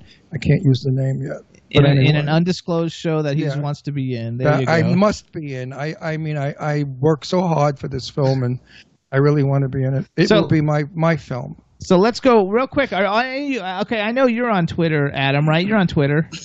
Yeah, you can find me. Everything is the Adman40. Twitter, Facebook, Instagram. Oh, the Adman. Adman40. Okay, how about you, Afonso? I know you're on Instagram because we like each other's shit all the time. What about poor Jimmy? We're not talking to Jimmy. Hang on, we're going to get to him in a second. Jimmy, where are you? I'm here. I thought I'm Jimmy, here. Jimmy, are you on, Jimmy, are you on Twitter? Yeah, but I use Instagram more. Okay, so who are you on Twitter, on Instagram? Instagram is crazy 255. 255. So Jimmy, tell me, you have a girlfriend, a boyfriend, or both? No, I don't have anybody. That's so. Are you into like bestiality? What? Yeah, I have a collection of ducks. And, ducks? What ducks? Yeah. I have 7 ducks. Great ducks, in the meantime. I can't breathe. So actually, hold on. Go back to Adman. I mean, God, that was terrible. Adman. Adam. So like when I first met you, you actually had a character that you used to perform as, and I forgot the name. It was like had a funny face guy, and he was like a clown. That was the Dead Father, Salvatore Rizzo. Yeah, Salvatore Rizzo. Do you do that still? That was part of the beginnings of Twitch Productions and a lot of theater that we were doing, and that's where the character came from. We did a lot of guerrilla marketing with the character, so I was out at a lot of conventions and out locally. I would even, drive down the road in the Hot Rod Mustang, with in character. It really, more than anything else, that character served to kind of put Twitch on the map a little bit, and then further. I probably have over 1,000+ hours inside that character, under the mask, the latex, all that stuff. So it really gave me a solid, I guess, if you can, base for getting myself going in acting. That was the first character I'd ever played. Prior to that, I was kind of more of a shy wallflower type of person. Oh, and now you're not at all. So you know what it is. I had back it up. A shy wallflower person? Yes, I was. How many years do I know you? A long time. About 7 or 8. Yeah, you were never a shy wallflower. 5. You know him like 5 or 6. Yeah. I mean, you were. Well, that always... was already after the fact. But he had already been doing that Salvatore Rizzo character for a couple of years when he met you, so that's why wasn't shy, because that character brought him out of his shell. Adam, I want to do a wonderful commercial for the next festival you're having. When is it? Where is it? And how much is it? Well, it's usually Martin Luther weekend in January at the Clarion Hotel here on Long Island. We haven't put tickets up for sale at this point. What would the tickets be when people buy them? Because I want everybody I know on Long Island to go, or I'm going to kill every fucking one of you. You know what? That I don't know at this point, because we normally do a couple of different types of packages. Right. But you know, I mean, we usually with Twitch, we usually keep things very reasonable for people. I mean, that's Right. one of the things that you know, Twitch has always been more of a passion play than a money play for Elsie and I. So it was never about like, you know, high ticket prices or anything like that. Now, So what about always very- what about liquor and food? I well, remember that's there was part of- food when I was there. We had Yes, some kind of food and liquor. That's always part of what goes on with the hotel. You know, this particular hotel that we're in now, the Clarion, they have a great bar and restaurant inside there, and we do usually a red carpet gala evening and such that is catered, of course. So Now, loved it. didn't Jimmy and I attend that room as presenters of the awards? Yes, we did. Is that the Not room? the last one. 2 of them ago. Not the last one. Which room is that? We've been to all of your bizarre things. we started at a Best Western. We moved to a Sheraton, and most recently we've been at a Clarion. Where were you 2 Januaries ago? Were you at the Clarion or the Sheraton, Best Western? I think. Sheraton. I think it was the Sheraton. Yeah, we were at the Sheraton. It was at the Sheraton off of, what do you call it, road? I know exactly where. It was Motor Parkway. Boulder Parkway. You gotta, got love it. You got All right. Everything we do is usually close to transportation via like Long Island Railroad or even MacArthur Airport. So Right. You gotta love Everyone, it. listen to me. I would not have gone to 4 or 5 of these things if they were crappy. They're wonderful. You get dressed up. You go as any character you want, a horror person, a crazy person, or you can dress up like Adam Ginsberg and go in as Adam Ginsberg. Sure. But you will have a fun time. The crowd is terrific. Everybody in the room is friendly and nice. Jimmy and I interviewed, made lots of friends. I had a ball, and I wish I was back on the East Coast just for their affair because it's wonderful. But when we bring it to Palm Springs, or she or Elsie brings it to Palm Springs, then all the California friends can go. But certainly do not miss this film festival. There you go. All right, everybody. So listen up. We want you to follow at the Adman40 everywhere. Afonso Henrique is on Instagram. You don't do Twitter. Is that what you said? No, I do Twitter. It's AJ Henrique, but the first E is a 3. Okay. You guys need to have simpler things for people to remember. Jesus. Yeah, like fuck. And if you guys Fuck want to is see a how good good name. looking Jimmy Cintron is, you go to Instagram and go to Crazy255 and follow him on Instagram. That way you can see what we were talking about since we didn't get to see him. And maybe when the film comes out after we've seen it, we'll work out something. And if you that want we to can hire bring everybody back and talk about it. You want to hire me to star in your movie? What is my thing anyway? What is it? Oh, you're Ron Russell Show. At Ron Russell Show. At Ron Russell Show. Just send me your script. If I like it, I'll do it. I'll star in it. I get $25,000 a week, and about 50% at the end. There you go. All right, you guys, we got to go because we got another guest coming in. We want to thank you and good Adam, luck. Good luck with Mr. Kiss, and please send LCR love. And you guys, good luck with all your projects. Adam, promise me when you see Elsie, you will give her the biggest hug, the biggest kiss from me. And don't forget the zebra corn, everybody. Get it on Amazon for your children. It's fabulous. Jimmy, Adam, Afonso, thank you so much. We'll see you soon. Thank you guys. Bye-bye. Bye. Take care, guys. What a fun group that was. Absolutely. Hey, you guys. That was a lot of fun. So hope you guys liked it, and everybody's good looking. They're all a lot of fun. You got to enjoy it. Sounds like an interesting, whatever it is, short film. It sounds very interesting. I want to see it. Absolutely. You know, it's going to be politically correct for some and politically incorrect for others. So, but Chad, it should cause controversy. Chad, I'm going to do a quick commercial where you can hear us, and then why don't you get the Tom Proctor and the A-Listers video ready? We'll play that and take a little break. All right. All right, everybody, you can hear us weekly on W4CY Radio with the incredibly talented Chad Murphy. Thanks, Jim. We're on Hamilton Radio in New Jersey, K4HD Radio in L.A., Jackalope Radio in St. Louis. We're on iHeartRadio, Stitcher, SoundCloud, iTunes, Audio Boom, Apple TV, Spreaker, Podbean, Podomatic, and on television we're on Vimeo, Roku, and YouTube. Also, we want to welcome, I'm pretty sure that Goddess joined us in the chat room. So what's up, Goddess? Yay! Goddess is in there, Pat Grant, B. Claudie from Germany. Everybody's in the chat room, so thank you so much. And now, here is Tom Proctor and the A-Listers Working Man. Enjoy!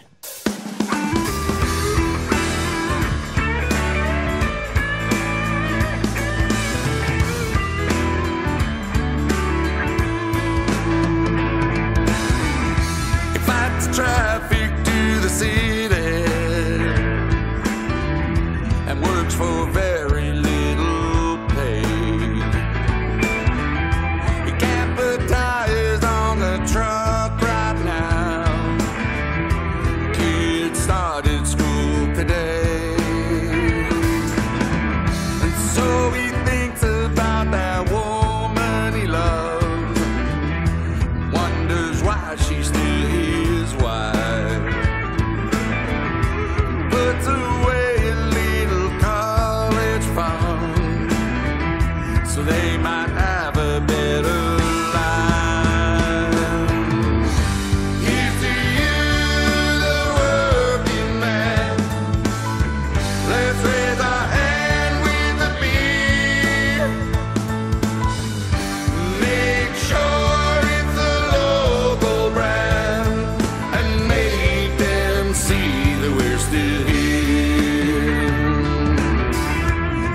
It's so sweet, babes, good night. Here's to you, the working mom. Let's raise our hand with the beer. Make sure it's a local brand and make them see that we're still here. Worked hard his whole life back when that restaurant was a mill. Can't turn his heat very high 'cause he can't afford the bill. And so he walks to the grocery store and thinks about his life and the family that he raised. He might see at Christmas time. Here's to you, retired man. Let's raise our hand with the beer. Make sure it's a local brand and make them see that we're still here.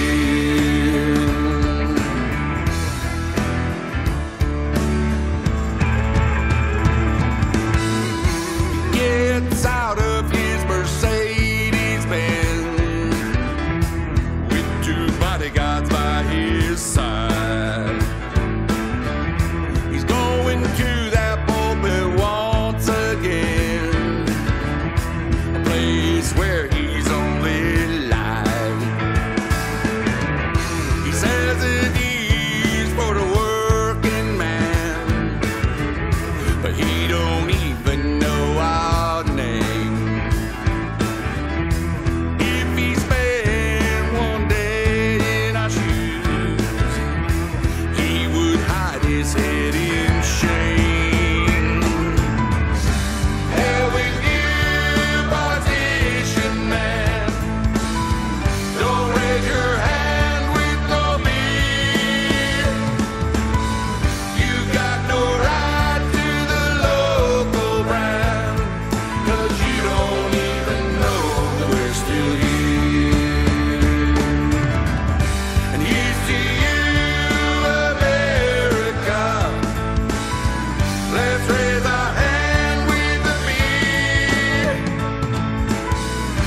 Make sure it's a local brand and make them see that we're still here. All right, there you go, fellas. Hey, everybody. So that was Tom Proctor and the A-Listers. The name of the song was Working Man. And his album is out now worldwide, everywhere. So there you have it. And we got a new TV show we think everybody should check out. We checked it out last night for the first time ever, and it was very, very funny. And the name of the song is, the name of the show is called Who is America? And it's the new expose show by Sacha Baron Cohen, who did Borat, and who's the other character he did? Bruno. Borat and Bruno. If you Very guys nice. like Sacha Baron Cohen, the shit is hilarious. Chad, did you ever see any of those Borat or Bruno movies? Borat was pretty funny, and I got a little bit of his latest stuff, and he's still letting them have it, no doubt. It was hilarious. He did the one we saw last night, and he was interviewing who was the vice president?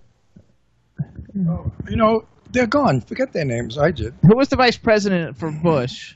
Another jerk. The guy who shot somebody in the face with the shotgun. Yeah, Oh, another Cheney. one. Cheney. Cheney. He did the thing with Cheney, and it was like the most hilarious thing you've ever seen, ever. Well, beneath the hilarity, you see the stupidity of our leaders. This was the vice president of the United States who had no idea who this man was, jerking him around like an asshole. I mean, if it were I would have stood up and said, "Excuse me," and walked right off that Ted set. Koppel did. Yeah. Ted Koppel is Ted smart. Koppel's smart. Well, he should have been the vice president. Maybe we wouldn't be in the mess Good we're in point. today. But anyway, the vice president of the United States just looked like a stupid imbecile sitting there taking this kind of guff from a crazy comedian. Please. Well, look It at was what- hilarious. Secret He's working with Service Bush. didn't didn't tell him who it was, that it was Borak in drag in a disguise? Chad, did you see that one with Dick Cheney? No, I did not. But I know that Cheney and Bush are about equals. It's so worth not watching it, really. Oh, Except no, for it was Borak. But for Cheney, oh, it was so funny. He was talking to him, though, and he was like, oh, you were the vice president, but we really wanted to see less Bush and more Dick. It was hilarious. That's him. That's Sasha. It was hilarious. And then they were talking about waterboarding, and Borat brings out this water bottle, and he said, this is the bottle I use to, like, waterboard my wife when she doesn't behave. Would you autograph it for me? And the moron autographs the waterboard. He's like, I've never done that before. I mean, really and truly, how do these people get in offices beyond me? I don't understand it. I just don't understand. Well, then his title makes sense then. Yes. This is America. Yes. What was his title? It's Who is America? Oh, Who is America? The name of the show is called Who is America. Is the name of the show, but what's Cheney's title? Moron. And he had this other guy who was like he was teaching him how to find out if somebody was a terrorist or not, and he was some like politician from Georgia. And the guy was a senator. moron. He was a senator. No, not a senator, something else. Congressman. And whatever he was. Congressman from Georgia. And he was like, oh, you know, Stupid, he was like, terrorists are afraid to be turned gay. So like, if a terrorist points a gun at you, he was like, pull your pants down and rub your ass up against the gun, saying, if I touch you, you'll be gay. And it was hilarious because here's this guy like butt naked. Backing up on the guy, and he's a real politician. They showed like news clips of him on TV, like trying to, get all this stuff done, and he really did it. And I was like, oh my god, yes, Goddess says she loves Sacha Cohen. Yeah, he is hilarious. I really wonder how much of it is real and how much of it is put up. Still a question there. Yeah, we'll find. We're in the business, so we can find it out by word of mouth. But I don't think these men are that stupid. They're in politics. I don't know what they're doing on this show, if they're just hams or stupid people or whatever. But they're making jerks of themselves. Well, see, with the first movie, he already blew it. Okay, so he can't be himself. Okay. So they did a good job at covering up his face with all the prosthetics and the makeup. He doesn't look like him at all. But you mean to tell me the CIA didn't tip off Cheney? That's America. Come on, give me a break. Anybody that goes near the vice presidents of yesteryear is so investigated, because he could be a nut and shoot him. You think Dick wanted to be on there and be insulted? Who? Get embarrassed? Maybe he wanted to be on there and be insulted. Because he's a glutton for punishment. But Palin, he did Palin, We didn't see that yet. And she didn't know it was him, and he drove her crazy. Now she's suing him. Oh, come on. Yeah, she's suing him for all the things that he did. He degraded her and whatever, made her look like a fool. That's Sasha. And was Sasha. You don't have to really do much, though, to make her look like a fool. And he was under, false pretenses. He was in not camouflage. He was incognito. And she's just carrying on like a banshee. Anyway, I recommend everybody, if you can see it. It's on, I think it's on Showtime. HBO. There's no Showtime. HBO, honey. Okay. Well, I'm pretty sure it was Showtime. No, it was HBO. Anyway, it's either on HBO or Showtime, so check it out, you guys. And I wrote Showtime down because I went to the Showtime website to get it. Yeah, but you're senile, so it's okay. What? Either way, you guys, you got to see it. It's very funny. If you are a politically correct person, then you do not want to watch it because you will be extremely offended. It is extremely offensive, but it's hilarious. There's one section where he sits at dinner with these two Republicans and talks about his wife having an affair with a porpoise and how he's trying to compete with the porpoise. I mean, it was hilarious. Well, I thought that was stupid. That wasn't funny. I thought that was just stupid. But you should see it, everybody. So it's called Who is America? In the meantime, Chad, is our next guest online? Let me go check. I think our next guest should be online, and we'll she is. play a little song. So let's play American High, Shay Calvo, while we try to get Beth on the line. How's that? That sounds like a plan.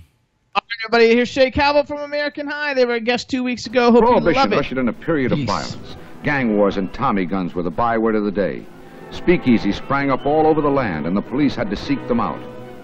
Now here they follow a tip. The plans are made for a raid. The question is it a real tip or a phony? They'll soon find out.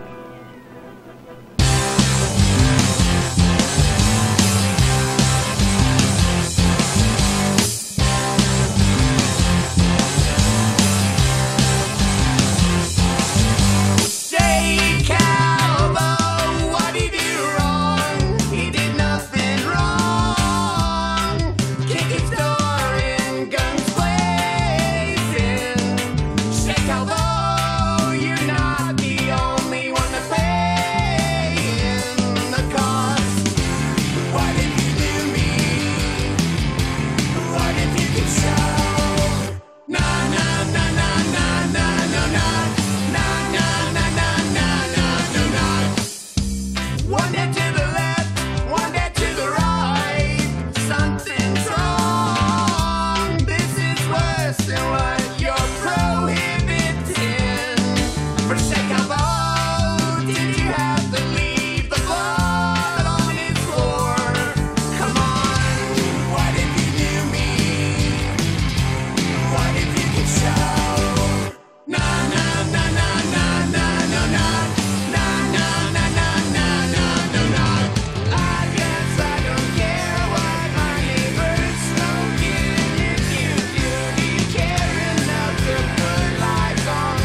right, Jimbo, there you go.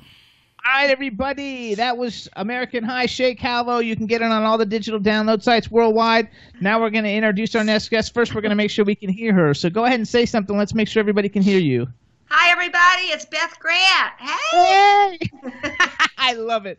All right, everybody. Now we want to welcome to the Jimmy Star Show with Ron Russell, one of the hardest working actresses in Hollywood with the greatest credits, the incredibly talented Beth Grant. Hello and welcome to the show. I'm so happy to be here.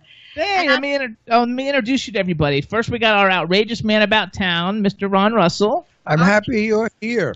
I had to hear for a whole week, oh, she's coming. Oh, she's coming. I said, who's coming? He said, she is. I said, who's she? And he gave me a name. I said, okay, it's a good show. Where are you from? You sound a little bit like my husband's family. I'm from Brooklyn, New York, originally. Brooklyn, New York. His family is originally from Brooklyn, and then they moved out to Long Island. But originally, they were Brooklyn, yeah. Brooklyn moved to Astoria, Queens, back in the Second World War. When Astoria, Queens was a garden, not like now. And then we moved to California to one block down from the Hermosa Cafe. We used to live on Poinsettia. Oh, I know it well, of course. Very famous. And then we moved back to Long Island, and I was adult, and I lived in Garden City. I lived in Setauket. So I was mostly East-West Coast, both. I lived in Beverly Hills. I lived in L.A. I lived in Hollywood. And now we're in Palm Springs. Yeah, I'm just like a gypsy. But now we're in Palm Springs. New Yorker. That's right. That's also You're a New Yorker too, Beth? Well, my husband is. He's from Huntington. He grew up in Huntington, Long Island. Oh, I lived in Huntington. Oh, great. It's so beautiful, isn't it? Well, yeah. Where are you from, though? Well, not from Huntington. I was born in Alabama and then raised in Georgia and North Carolina. My family's predominantly a Georgia family. In fact, when we moved to North Carolina, my friend said, Beth, you're going to be a Yankee. And I went to Daddy and I said, Daddy, is it true? And he said, I'm afraid so. I thought North Carolina was Yankee territory. But and then you went and married a Brooklynite. That's even really bad. I mean, New Yorkers didn't want to marry Brooklynites. They said, what, are you kidding? They have a different language. You need a passport to get in Brooklyn. But is your husband Italian? He's Irish-Italian. That's why, because everybody from Brooklyn was either Jewish, Irish, or Italian. That's the majority of the Brooklyn people.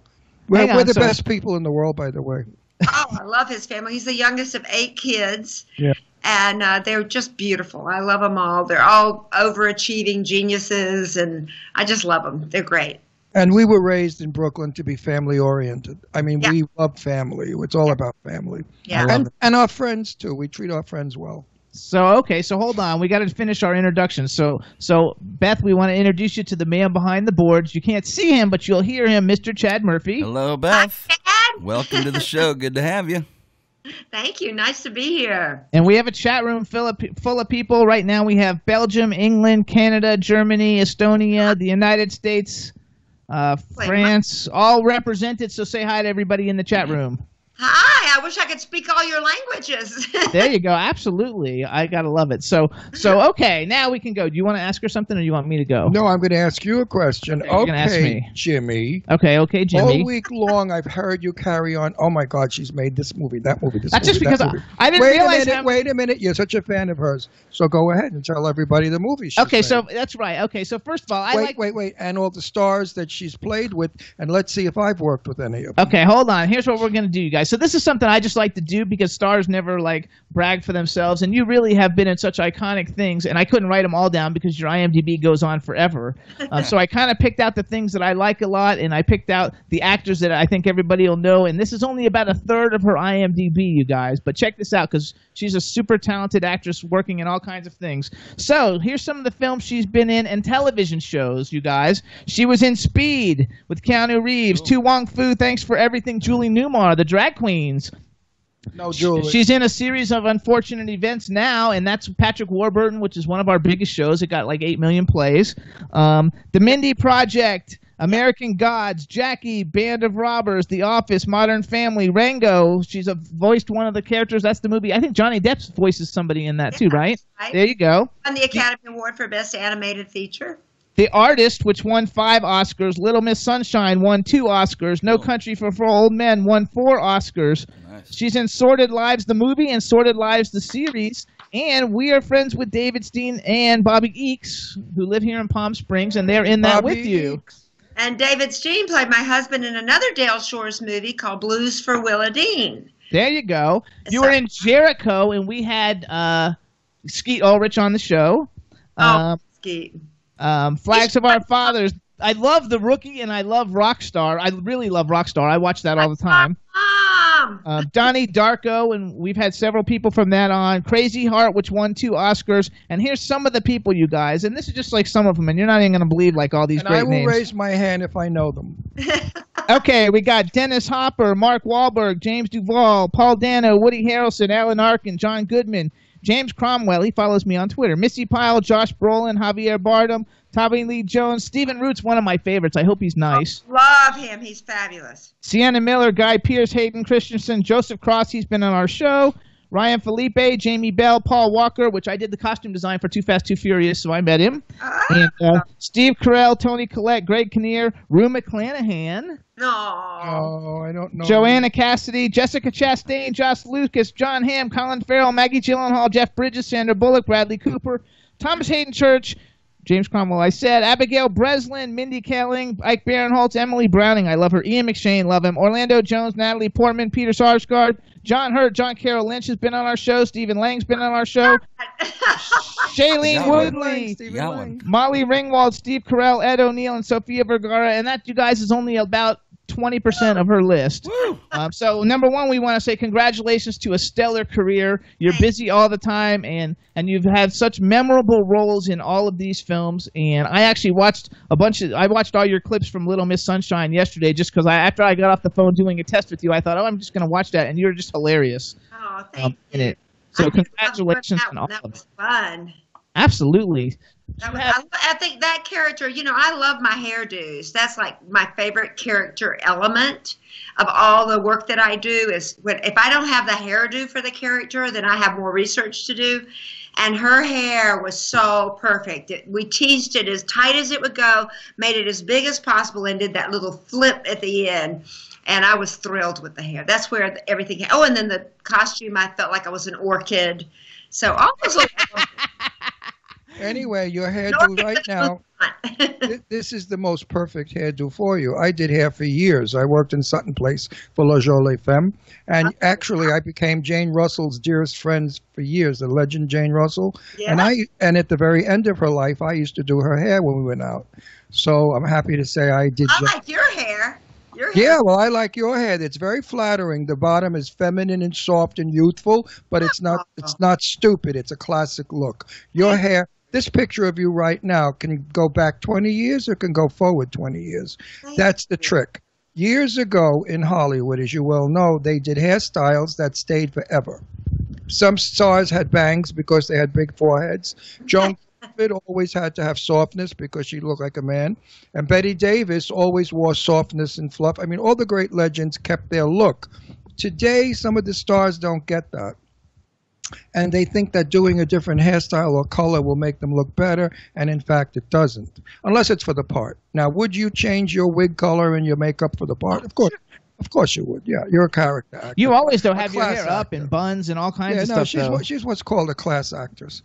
Oh, no, seriously, they're the actors that work forever. So do you have you've done so many great things, and I'm sure you love all of them. Are there any certain films that stand out that you've been on that you're like, oh my God, this was like first of all, do you get to go to the Academy Awards every time one of the films you're in gets a nomination? Well, no, but I am a member of the Academy, so I could go, but that it's always very crowded. Seats are at a high premium, and I feel that the people who are nominated and their families should have first dibs.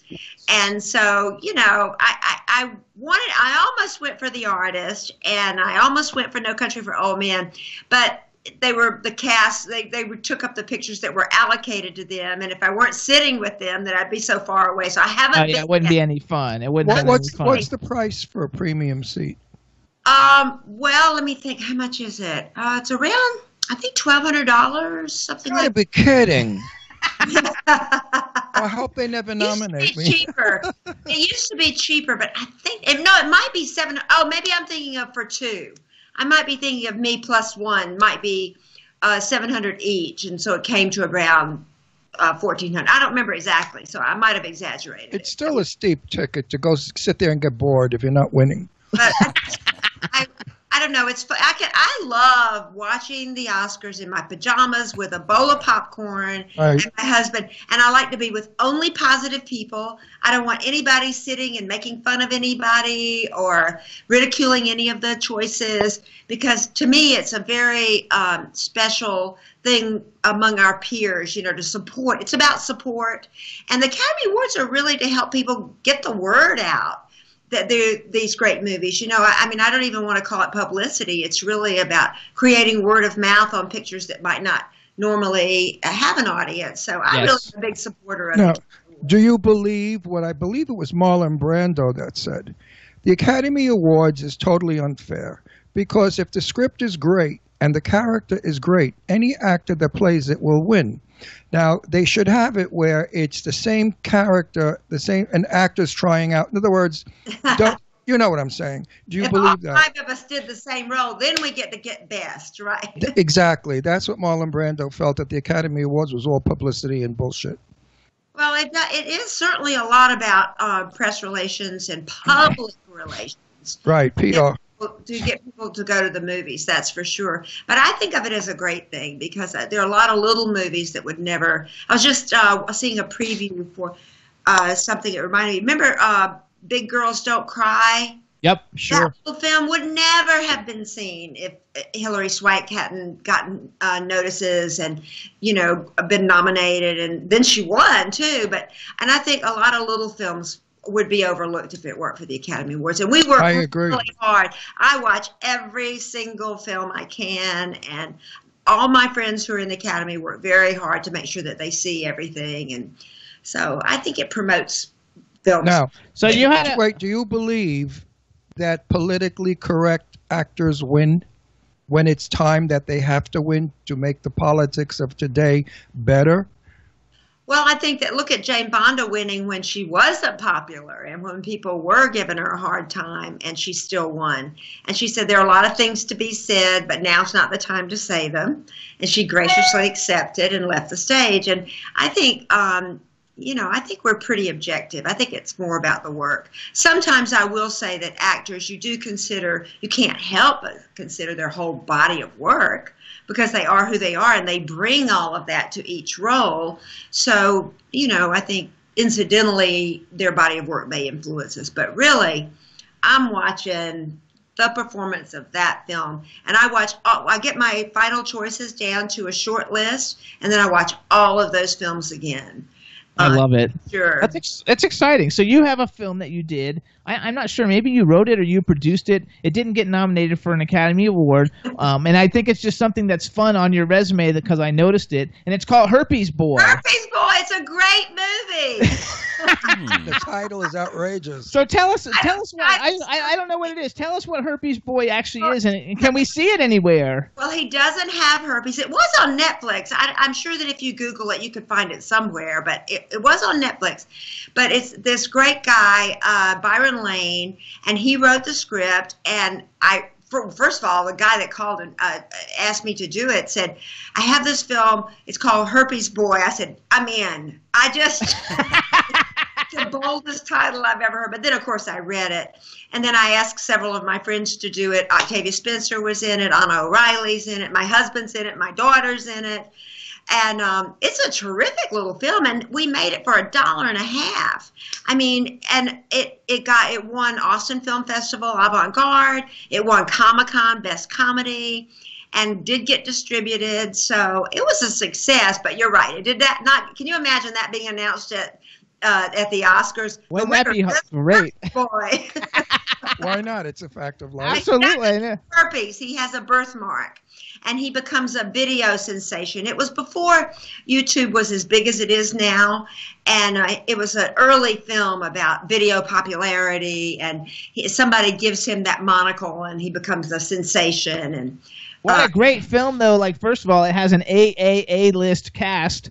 Octavia Spencer. Like, I mean, it doesn't get a whole lot. And great in it too. Yeah, it doesn't even get any bigger. So if I had an indie film and I had that cast, I would just be jumping up and down, so excited to have like all these A-list people like in my little indie film. Let's pretend it's 1940s, any time in the 1940s, and you wanted a role. What part would it be in what movie?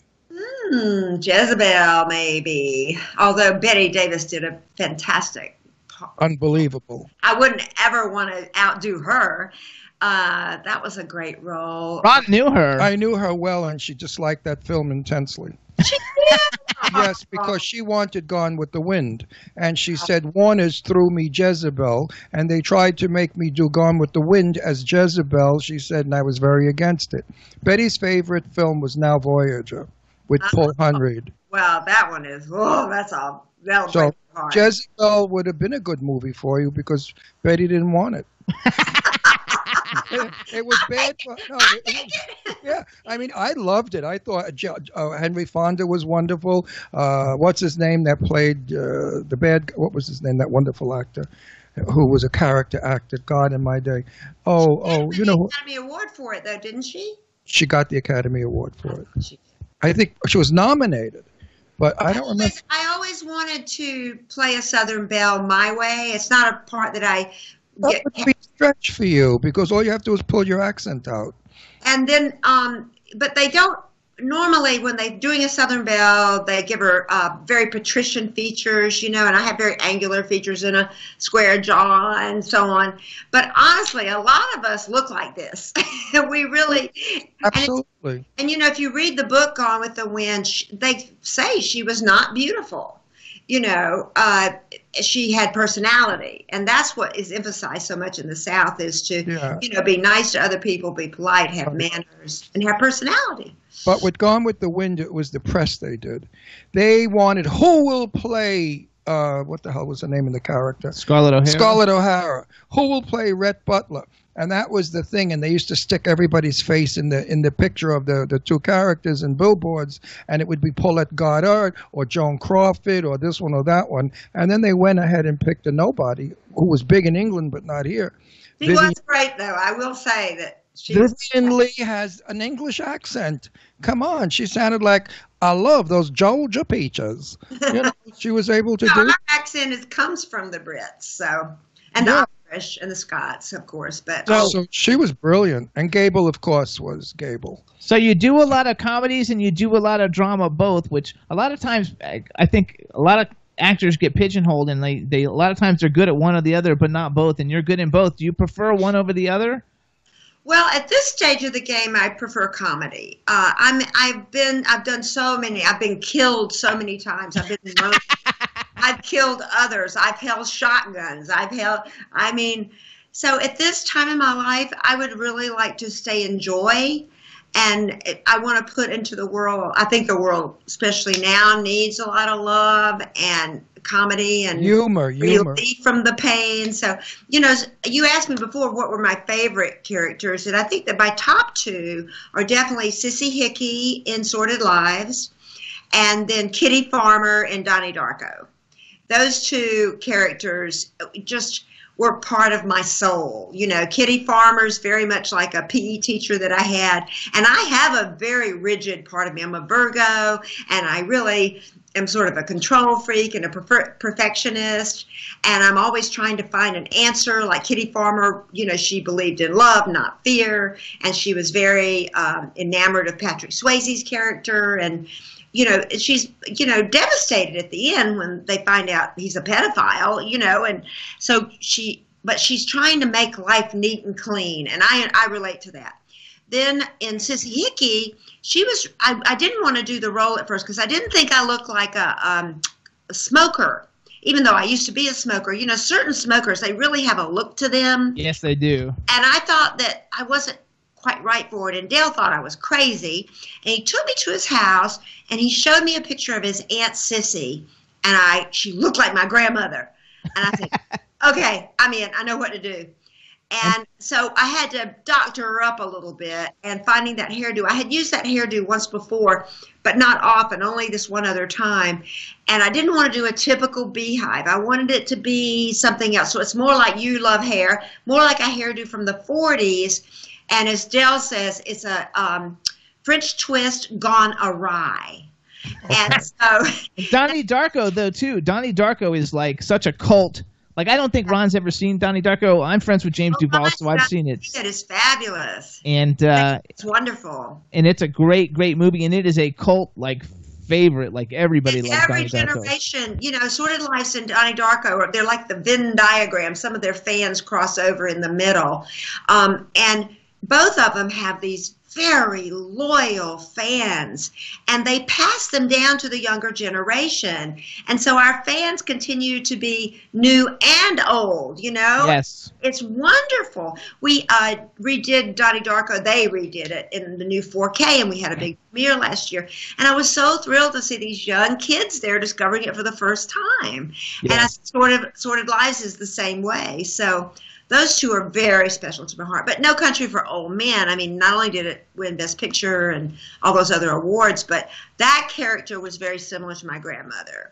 And I wasn't going to play her that way. I had a different, when I auditioned, I really did something a little different.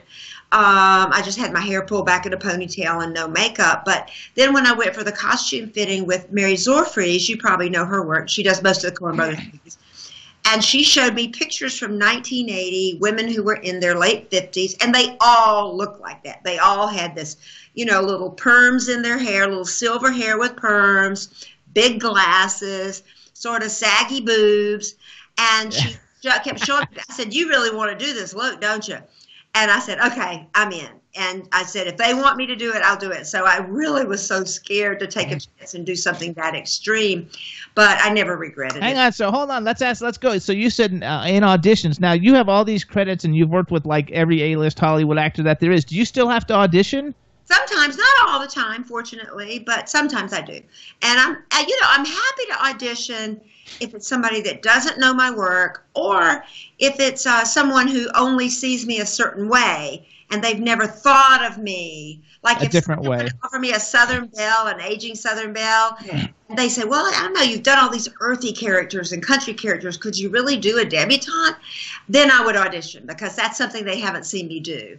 Right. So it depends on the script and the part, you know. Joan Crawford was asked to audition for a film, and Joan Crawford said to them, "Do you know who Joan Crawford is?" And they said, "Yes, we do." She said, "Well, she will tell you she does not audition." And turned around and walked out of the room. This is a true story by a friend of mine who was there on that shoot. And that's what she said. And she does not audition. And she walked out of the room. That is so 1940s. Question. You described yourself before as a Virgo and all the other descriptions. Now, and as being very, let's put it this way, forward, a woman that's forward-centered. If a director stinks and he's giving you lines that stink, or the writer is giving you lines that stink and the director wants you to emphasize the lines, in other words, it's a real screw-up, what do you say to him? Or are you a good girl and you do it anyway? I wouldn't say that I always do it anyway, but I always am polite. I learned this from Clu Gulager, who was my first teacher in Hollywood, who's a film actor. He taught a film acting class. And he said, you always say, "Yes, thank you. Got it." And then you try to listen to the music of what they're saying. What they really want may not be what they're saying. You try to listen to the music, and then you let the muse take over. You become a channel, and undoubtedly, I will take some of what they gave me and still be able to do it my way. But I try to never be defensive. I try to be an open channel, and I really rely on my preparation. I do a tremendous amount of preparation. But once I'm on the set, I let it all go. And I try to just let the moment dictate. Love it. I took a note from a prop guy once. I got a great line once from the sound guy. So I am not one of those people you can't talk to. Exactly, because you're a worker. You're a worker. I like to collaborate. It doesn't mean I will use it, but it may influence me in some way, you know. Bringing back Betty Davis. I once said to Betty at a luncheon, the truth, Betty. Why did you have such trouble with directors? And I promise I won't tell anybody, which I didn't for 40 years, 50 years. And she said, Ron, because they're not actors. They're stupid people who think who the hell they are with an attitude. They come on the set and they try to tell me, a 3-time Academy Award winner, how to say the word fuck. And that's what she said exactly to me, just like that. And then she went hysterical laughing because she had the greatest laugh in the world. Now, Lana Turner said to me the opposite. Ron, everybody's wonderful in this business. Everybody's talented. Everybody's terrific. Everybody's great. Say those things and you'll go far. That's funny. That was from Lana Turner to me. So now, do you believe that if you kiss everybody's ass, they're going to be like giving you flowers and acclimates and No, I whatever? don't believe in kissing ass, but I do believe in the goodness of all people, and I do believe that no one tries to make a bad movie. No one tries to make a bad television show or a bad play. I believe that people are doing their best. I really do. And yeah, maybe on a certain day, what they say is not logical to you or doesn't make sense. But no, I love people. I'm lucky that I do love people. In fact, I get overstimulated. I go to a premiere and something happens to me when I get in a crowd. I just love people. And I love hugging people and I love talking to people. And I get on a set and it's like new camp, you know, we're gypsies and this is the new camp. And these are, maybe because we moved around a lot when I was a child, I was always the new kid on the block making new friends. Right. So I'm used to that. But I just did a favor for a friend, the wonderful Ken Raskoff, who's an executive. And he had asked me to come do this little part on a new series for Netflix. And it was just one little scene. But I loved the scene. I loved it. And I knew what to do with it. And I got to the set and I was so happy to meet everybody. And everybody was so glad I was there. And they loved what I was doing. But I was thrilled. And then I rented a car. I went to Santa Fe. My husband met me in Flagstaff. We went to the Grand Canyon. Your husband's an actor too, right? Your husband's a wonderful actor. He's Juilliard trained actor, as is my daughter. And with my daughter, I joke and I say, I played a lot of rednecks to pay for that school. My daughter, Mary Chieffo, is on the new Star Trek series on CBS Access. She plays the commander of the Klingons. Oh, good for her. She's the chancellor of the High Council of the Klingons. And what has your son been in? I mean, not your son. What has your husband been in? How will we know him? I'm sure we know him. Gosh, yes. Right now, I will tell you, he's in a very distinct commercial for coffee creamer, Delight or something. And it's in all white. And he's in all white, and he's trying to be very distinguished, and he's very funny and darling. But he's been in big movies. He was in L.A. Confidential. Great movie. He was the coroner in that. He was in Crimson Tide. He recurred on a show called Roswell. Oh, I love that. I love that show. He's been recurring on Peter Gould's show, and the name of it is escaping me. It's the spinoff from Breaking Bad. Oh, Better Call Saul. Yeah, he's been recording on that. We had Patrick Fabian, who plays like the competing lawyer. We had him on the show. Now I have to ask you a question. It's a very important question to you. Oh yeah, here we go. I better take a drink of my pineapple juice. I would put some vodka in it. But anyway, look, you like those ice things too. Well, wait. Jimmy and I are both in the same business. We're both interviewers. We're both actors. We both have had a pretty good career. Not a spectacular career, but a working career. And we fight when it comes to the business. Do you and your husband knock it out over the business? Oh, what a funny question. Well, I mean, we've had tense moments when we were working together. We had one time, I mean, we've been married so long now that honestly it would take a lot to get us in a fight. Like if we start to go down a certain rabbit hole, both of us look and go, it's just not that important. It's just, I don't have anything to prove anymore. I don't care if I'm right or he's wrong. Or it doesn't matter. My ex-husband, though, said to me once, you think that all I care about is if I'm wrong and you're right, or you're wrong and I'm right. Well, you're wrong. Well, Paul Newman and Joanne Woodward would battle it out sometimes about a script. And Joanne Woodward would never win with Paul, because all Paul would do is That's the way to fight. He never knew what he was thinking. And she would say to him, well, do you think I'm doing this character correctly because I'm doing it? We actually never fight about movies because, number one, I only get cast in things because I'm a great promoter and I'm a publicist and they know I'll promote for them. So I'll get a line or two in something, but I suck. He's a really good actor. I'm not any good at all. And I know it. I just do it for fun because it's fun. Yeah, I started off in the business in 1959. I was an extra in a movie. I played a soldier with Sophia Loren and Tab Hunter. And that made me want the business more than anything. So I've had a 58-year career of doing everything, stand-up comic for years, TV. I did a lot of television, a few movies. And now that I'm 78 years old, I'm ready to go back to work because I'm fighting ageism in Hollywood. That's my campaign and that's my thing. That Hollywood has got to stop with this. If you're 40, it's over.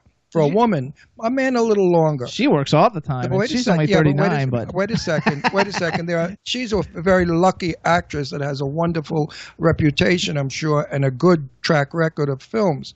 But there are people out there, I mean, I could think of 3 or 4 that I won't name. Well, one, Charles Shaughnessy. You know. He works all the time. Yeah, but he's not doing what he could do. You understand? Because he's not given the roles that he should be given. He's still Mr. What's his name from The Nanny? You know that fellow I'm talking Mr. Sheffield. Mr. Sheffield from The Nanny. Yeah, we love him. He was on the show. And he's wonderful, but he's not getting the leading roles because why? They're not writing for leading older people. We're not supposed to be in love. We're not supposed to kiss, and we're not supposed to be happy. All we're supposed to be is old, broken down, peeing ourselves in the nursing homes. And that's what they want to do. But I think Hollywood has got to get over this crap. The audiences are not only young. Young don't go to see films that they have to use their brains. Wait, ask her if she saw the book club. Well, wait a minute. They don't go to see films that they have to use their minds to figure it out. They go to see explosions, buildings crashing, smashing, cars flying, heads rolling off. This is their entertainment. The middle-aged people, which is a small minority now, like films that we did, in the back days. The old people, my age, only love Warner Brothers, Metro-Goldwyn-Mayer films of years past, where there was a beginning, a middle, and an end, and the story had a plot. And the actors were superb, and the directing was great. And the photography was not this jump stuff that makes you nauseous, with second scenes, all over the place. I'm disappointed in Hollywood that they've gone so, backward, as far as I'm concerned. They haven't gone forward at all. There's so many great actors out there. So make the point, because we're running out of time. The point is, don't let age get in the way of talent. There you go. I like that. Wait, did you see the book club? Not yet. I want to, though. I'm looking forward to it. That was a phenomenal film with an older cast, and you enjoyed it, right? Well, I enjoyed it because it had a I love Jane Fonda. It was a funny little... She's gotten better. She's better and better. Absolutely. Did you watch Frankie and Grace? Yes. Great show. We love Frankie and Grace. We'd love to see you and stuff like that. I think you'd be brilliant as a comedian because you have a very bubbly personality and you're very outgoing and you really sparkle. I did a comedy series for 6 years. We just finished last year called The Mindy Project, which is still on Hulu. You can see it on Hulu. My character, I wouldn't call her bubbly. In fact, I would call her sort of deranged, maybe a little demented, but she's still pretty funny. Beverly, I play. Yeah, but I think you could deliver laugh lines very easily. I love doing comedy. Yeah, I think you'd be good at it because you have a sort of a snap to your voice. There's a snap in it where, you need to hit the button when you do comedy. I've done comedy for 48 years. I was a stand-up comic, so I know comedy. And some people just don't have the timing. You, my dear, I think if you were directed properly by a good comedic director, could be sensational. He doesn't know what the Mindy Project is, and that it's like... I don't want... Have you seen Sordid Lives? Huh? You know what? It's funny because even though we know all the people in it, we have never seen it, so we're going to have to see it. You have to stop what you're doing today, whatever your schedule is, and go watch that movie. Delta Burke, Olivia Newton-John, Beau Bridges, Beth Grant, Leslie Jordan. You're going to love it. It's hilarious. No, we have to see it. Actually, like our friend Garrick Lee, who introduced us to Bobby Eakes, he's a clothing designer and an artist, and he told me he sat next to you at a premiere here in Palm Springs. But it wasn't for Sordid Lives. It was for another film. Place. I bet it was the Rising Place. Yes, that's what it was. And he said that you were fabulous because he contacted me when he saw the graphic with you coming on the show saying, "Oh, I met her. Say hello." And he said that you were just fabulous. And so we have to go see Sordid Lives. We have to see it. I mean, immediately. Okay. The reason why I don't watch films of today is because this is like 10 years, 15 I am years a ago. working man for films of yesteryear, all the Hollywood golden era films. Bob, 2 minutes only? Okay. Bob, who died just on TCM, Bob who? My friend Bob. Yeah, I know. I don't know his name. I can't think of his last name. Oh, my God, this is awful. And talking about death. No, but you know who he is. He was on. That's how Sordid Life starts. He was the spokesperson. The host for TVN, Bob, for TCM, Bob. Right. Robert Osborne. There you go. Robert Osborne, me, and a bunch of other people decided to keep old films alive. And here's another thing I've said 1,000 times, but I'll say it 1,001. Lauren Bacall said to me, "Ron, the film is only old after you've seen it." And I live by that. And I tell people out there, see the old films or the films of yesteryear.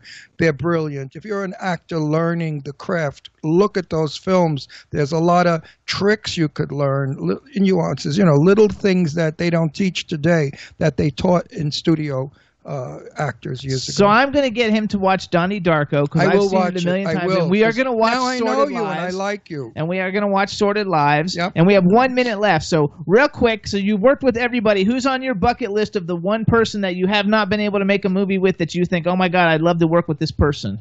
Well, how about somebody I got cut out of her movie? Okay. Annette Bening. I was in Running with I love her. But I'd love to work with her again. Frances Fisher, my dear friend. I love her. I know her well. I love her. She's one of my best friends. We created a series together called Prosperity that we shot sizzle reel for, and I would love to get that series off the ground and work with her again. Wonderful. I love it. I just saw Glenn Close's new movie, The Wife, and now I would love to work with her, and I would love to work with Jonathan Pryce. Their performances in this film are going to blow your mind. Yeah. It's an old-fashioned film. You'll love that one. Yeah, we're going to see it this week. No, it's not out yet. When is it out? The Wife isn't out yet. I thought it The was. Wife's not out yet, is it? It's not out yet, but it'll be out soon. It is in August. Yeah, I saw Is the it poster playing for at it. the awards theaters, the Academy Award private theaters? Yeah, I saw it at a screening. A screening, that's the word. Let's go to Hollywood. We Okay, hang on. We got to go because we're out of time. So everybody listen up. Hey, this is Beth Grant. Follow her on Twitter at Beth Grant Actor. We want to thank you so much for coming on. Anytime you have anything to promote, let us know. You're fabulous. We love you, and thank you so much. What a fun session it was, Beth. It was a great session. And I'm going to see you in film. There you go. You Thanks, betcha. Beth. Bye, everybody. You in film. Good. There you go. Maybe we'll work together one day. You never know it. Bye, Beth. Thank Bye, you. Beth. Hey, everybody. Thanks so much for tuning in. We had a great time. Hope you guys had a good time. And she was fabulous. Chad, thank you so much. And we'll see you guys next week. Have a great weekend, everybody. Bye, everybody. Bye. Healthy, safe, and happy. To Jimmy Stars, he'll dress you right. You'll feel like a star. We'll hook you up. Now you look sexy. Your game is tight. Gonna get laid tonight. You need Jimmy Star. Jimmy Star. You need Jimmy Star. Jimmy Star. One day I was walking down the street. My mate come up to me and said, "Hey mate, wanna go to a party?" I'm like, "What are you talking about, love? I ain't got no gums."